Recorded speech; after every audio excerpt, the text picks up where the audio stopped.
Whoa.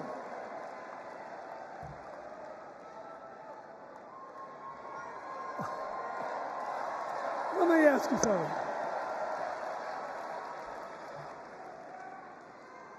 After the last 2 days, aren't you proud to be a Democrat? And I am very grateful to the Republicans and independents that have joined us, have been up here on the stage, and I hope they feel better about it now. Because I've seen all these things that even I have to be reminded of from time to time when I get my spirits down. I love seeing the Obamas here. I love seeing President Biden. And I thought Hillary gave a great speech, too. And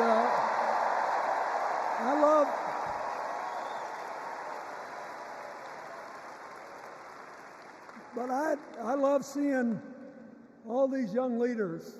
A bunch of them are coming up after me. They look better, they sound better, and they'll be exciting. I do want to say one word about President Biden. Remember, he had an improbable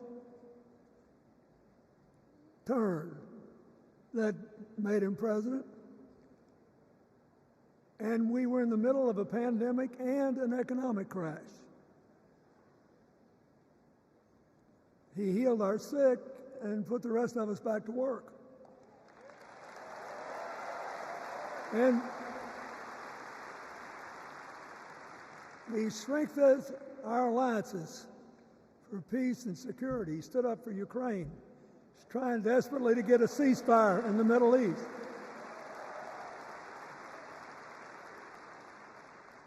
And then he did something that's really hard for a politician to do. He voluntarily gave up political power. And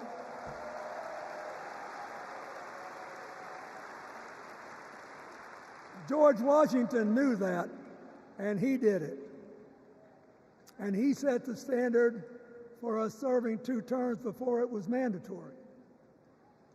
It helped his legacy, and it will enhance Joe Biden's legacy. And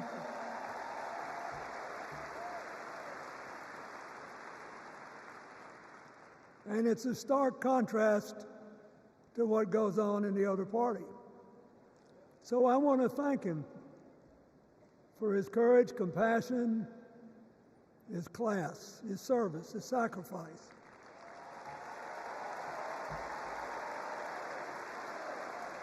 Joe Biden, thank you. And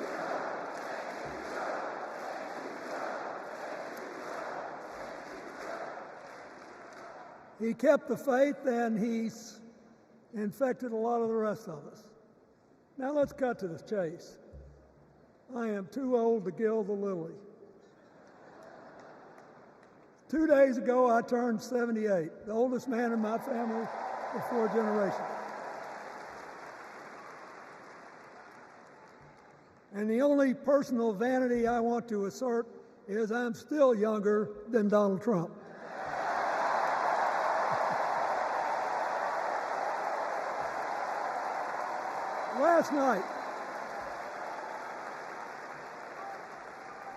Last night, in what I thought was a very moving series of episodes, we nominated Kamala Harris and Tim Walz. And just think about that. 2 leaders with all-American but still improbable life stories. It could only happen here. Their careers, after all, started in community courtrooms and classrooms. 2 leaders who spent a lifetime getting a good job done. Now, one of the things that I've noticed over my increasingly long life is that a presidential election is unique in several ways. First of all, it's the greatest job interview for the greatest job in the world. Secondly, the Constitution says we, the people, get to do the hiring. And the third thing is that every 4 years, we get to change the requirements for the job. So here's what I'm thinking, because I try to apply this in every election. Will this president take us backward or forward? Will this president give our kids a brighter future? Depends. Will this president bring us together or tear us apart? Will the president increase the peace, security, and stability and freedom that we enjoy and extend it to others as we can? We, the people, we have to make a decision about these kind of questions. And every 4 years, it's a little different because the people come at the candidates, and they say, as they're saying now, here are our problems, solve them. Here are our opportunities, seize them. Here are our fears, ease them. Here are our dreams, help them come true.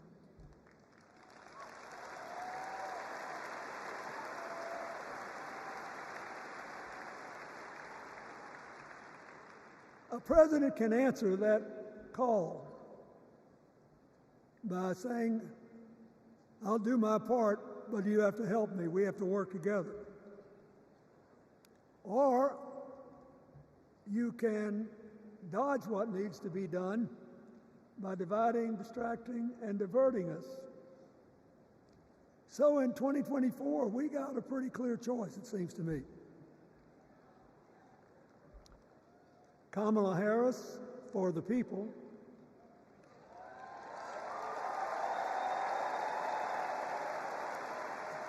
and the other guy who's proved even more than the first go-around that he's about me, myself, and I. I know which one I like better for our country.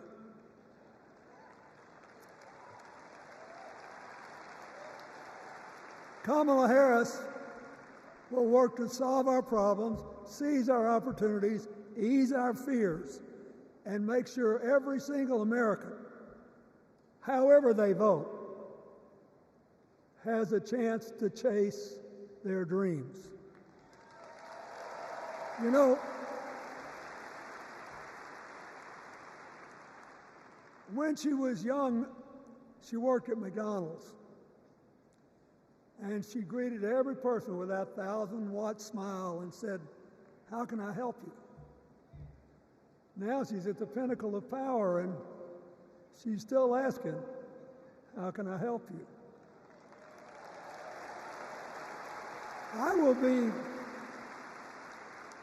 be so happy when she actually enters the White House as president, because she will break my record as the president who spent the most time at McDonald's.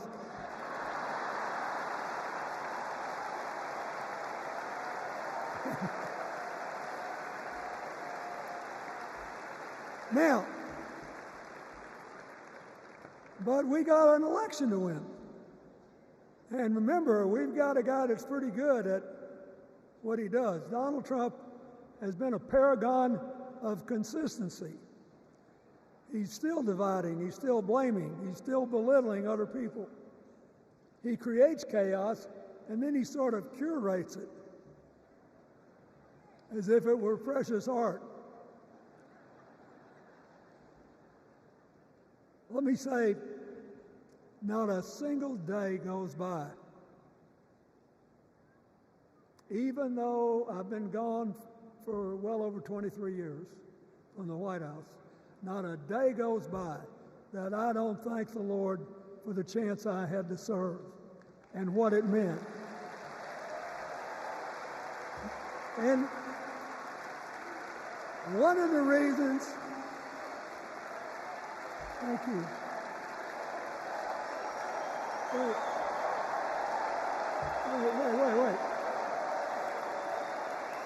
One of the reasons I love the job so much is that in the toughest times, even on the darkest days, if you tried hard enough, there was always something good you could do for somebody else. Now,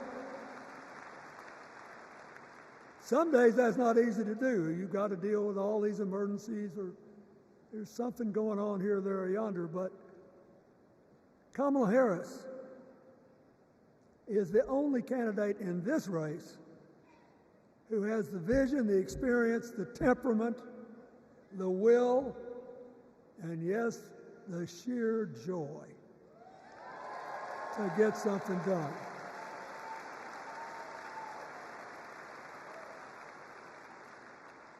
I mean, look, what does her opponent do with his voice? He mostly talks about himself, right?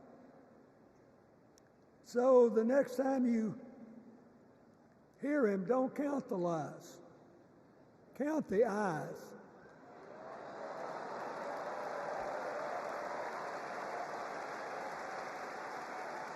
Count the eyes. His vendettas, his vengeance, his complaints, his conspiracies. He's like one of those tenors opening up before he walks out on stage, like I did, trying to get his lungs open by singing, me, me, me, me, me, me.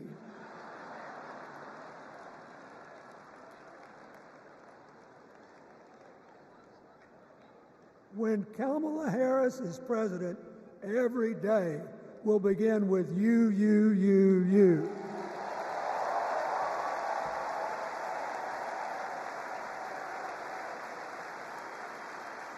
So, we got to ask ourselves the questions if we're going to hire a president. Do you want to build a strong economy from the bottom up and the middle out? Or do you want to spend the next 4 years talking about crowd size?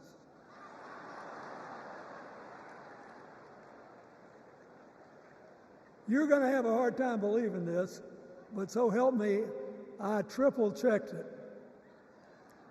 Since the end of the Cold War in 1989, America has created about 51 million new jobs.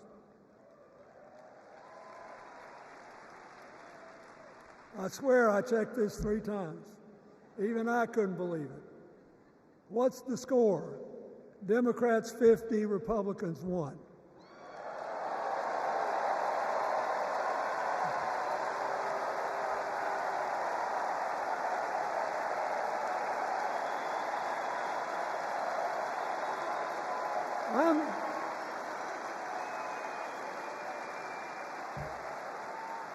I'm glad that we've got a championship-winning coach on our team.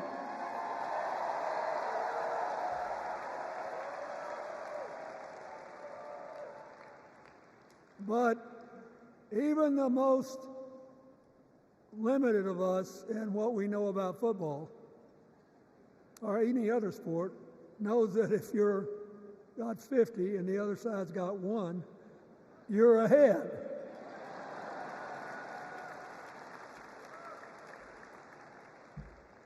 What about affordable housing? It's a terrible problem in America now. We need more. And affordable health care. That's why the Democrats put a limit on monthly payments for insulin and a $2,000 a year out-of-pocket limit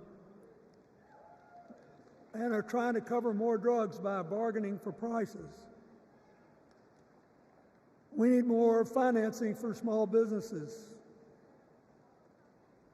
We need still to strengthen our alliances.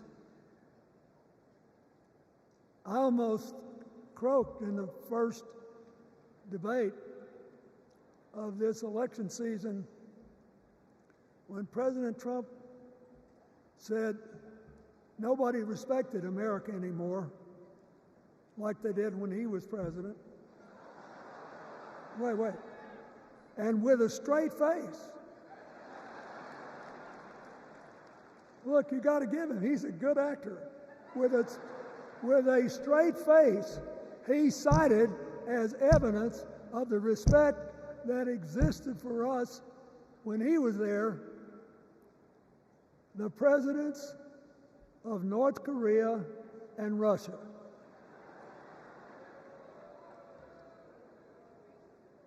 I'd rather have the people who respect us now. And one of the things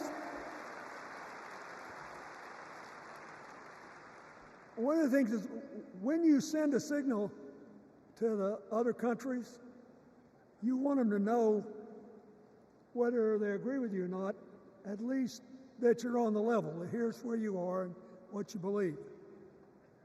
What are they supposed to make to these endless tributes to the late, great Hannibal Lecter?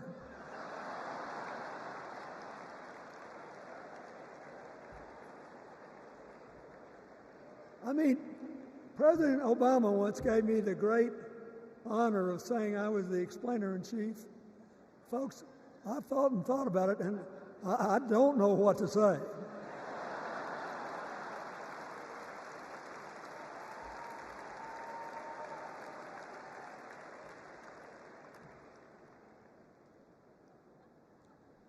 Like Hakeem Jeffries, I too want an America that's more joyful, more inclusive, more future-focused. Just think what a burden it's been on us to get up day after day after day after day, buried in meaningless hot rhetoric, when there's so many opportunities out there, so many problems that need to be solved. I want that. And that's the America Kamala Harris will lead. And she's already made her first presidential decision, and she knocked it out of the park when she asked Governor Tim Walz to be her nominee for vice president.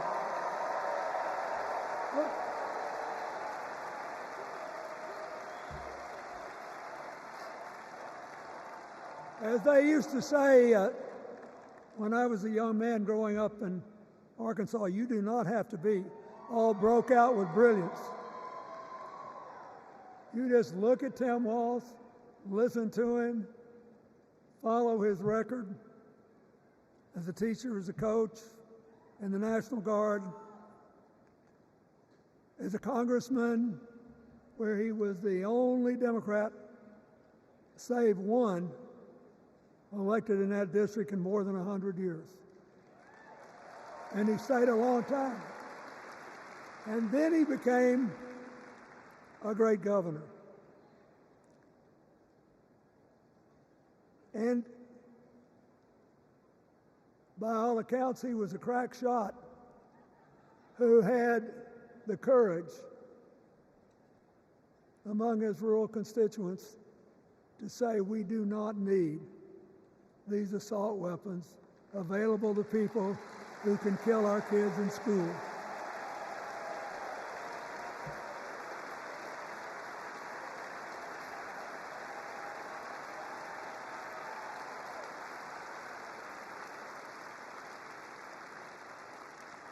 So, armed with her first decision,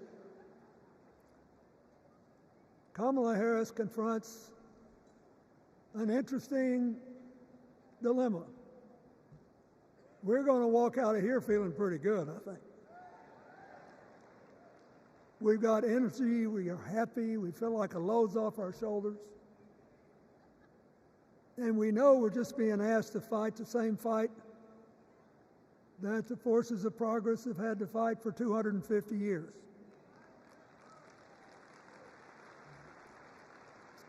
In the face of stiff and often violent opposition, we have to find a way to go forward together, where we the people make our union more perfect. So, that's a good thing. How could we possibly lose? Kamala Harris has fought for kids her whole life that were left out and left behind. She's taken on gangs trafficking across the border. She's fought to protect the rights of homeowners. She's been our leader in the fight for reproductive freedoms, and we know a majority of the American people are with us on that.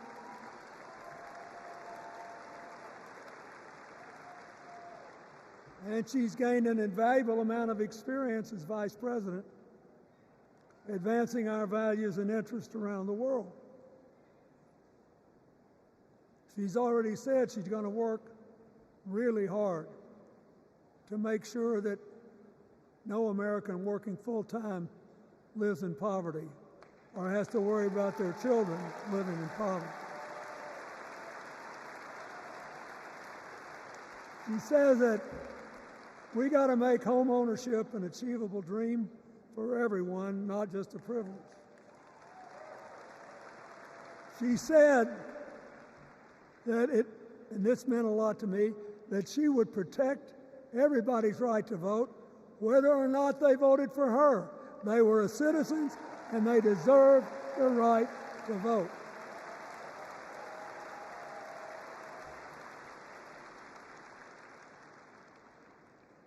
The other day, her opponent implied that as his people voted one more time, they'd be able to rig it from now on and they wouldn't have to vote again.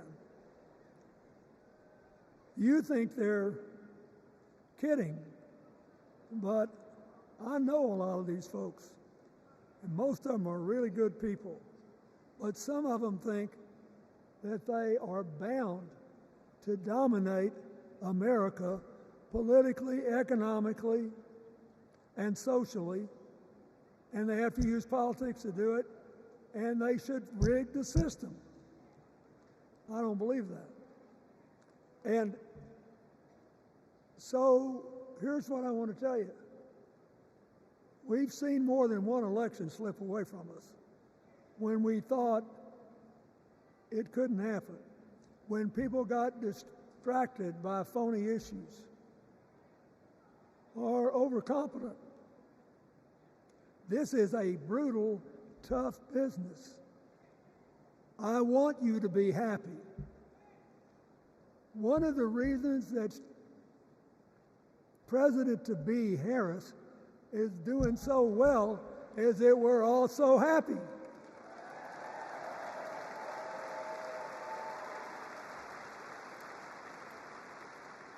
But you should never underestimate your adversary. And these people are really good at distracting us, at triggering doubt, at triggering buyer's remorse. As the Obama said so eloquently last night, they are human, you know. They're bound to make a mistake now and then. We got to be tough. And so, as somebody who spends a lot of time in small towns and rural areas in New York and Arkansas and other places, I urge you to talk to all your neighbors. I urge you to meet people where they are. I urge you not to demean them, but not to pretend you don't disagree with them if you do. Treat them with respect, just the way you'd like them to treat you.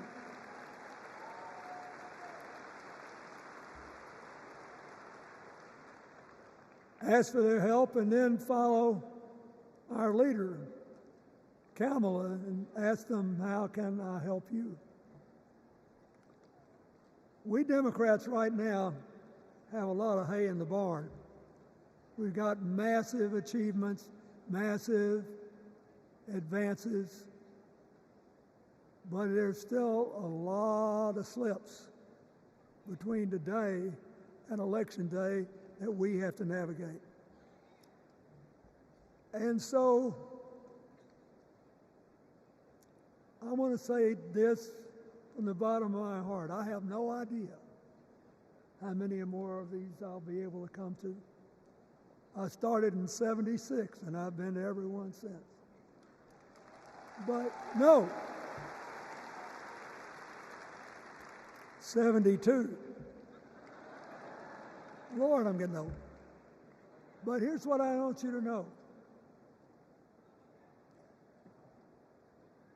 If you vote for this team, if you can get them elected and let them bring in this breath of fresh air, you will be proud of it for the rest of your life. Your children will be proud of it. Your grandchildren will be proud of it.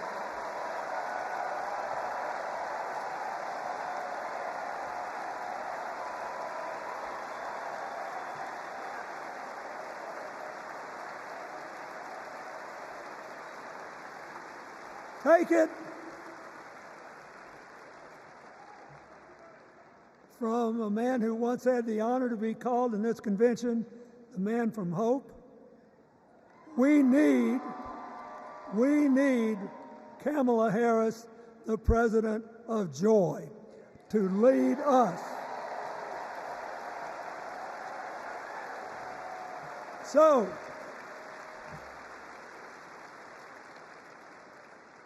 I'll be doing my part, you do yours. I'll see you when we're making a real joyful noise when the votes are counted. God bless you, and God bless America.